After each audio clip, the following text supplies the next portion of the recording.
Madame la Présidente, Monsieur le Ministre de la Justice, il faut être présent, sinon on n'est pas parent, a dit le Président de la République.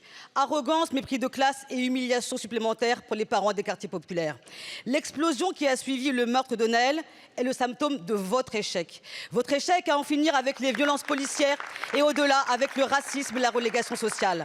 Alors au lieu d'apaiser, vous rejetez la faute sur les autres, sur les faibles et vous les humiliez. Comme vous avez humilié celles et ceux qui alertent depuis des décennies. Vous humiliez ces parents au métier pénible qui se battent pour leurs enfants. Ces parents applaudis pendant la crise du Covid et insultés aujourd'hui. Ignominie supplémentaire, le président du MEDEF déclare que le premier employeur en Seine-Saint-Denis est le trafic de drogue. Quel mensonge et quelle honte. Vous humiliez, vous insultez ma mère, femme de ménage. Elle a élevé 5 enfants à Épinay-sur-Seine en Seine-Saint-Denis. Vous humiliez Elena Dolnay qui court les brocantes pour acheter des livres car l'école en manque. Vous humiliez les parents de l'association Troublez-nous au pavillon sous-bois qui luttent pour trouver des orthophonistes, des psychologues pour leurs enfants.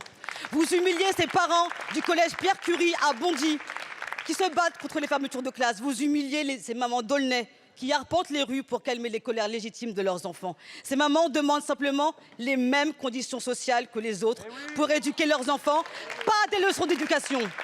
Car aujourd'hui encore, que leur promettez-vous? Une justice expéditive pour leurs fils qui ne répare rien et qui abîme les vies. Et pour ces parents jugés indignes, des sanctions financières pour le président de la République, pénales pour vous. En somme, les vieilles recettes de l'extrême droite. Ce n'est pas la voie de l'apaisement et de la réconciliation, c'est de la folie. Il y a des territoires perdus de la République? Non. Il y a des territoires abandonnés par la République. C'est à cet abandon qu'il faut mettre un terme avec une politique de justice. Monsieur le ministre, les parents des quartiers populaires assurent leur part pour l'éducation de leurs enfants. Quand allez-vous enfin assumer le vôtre?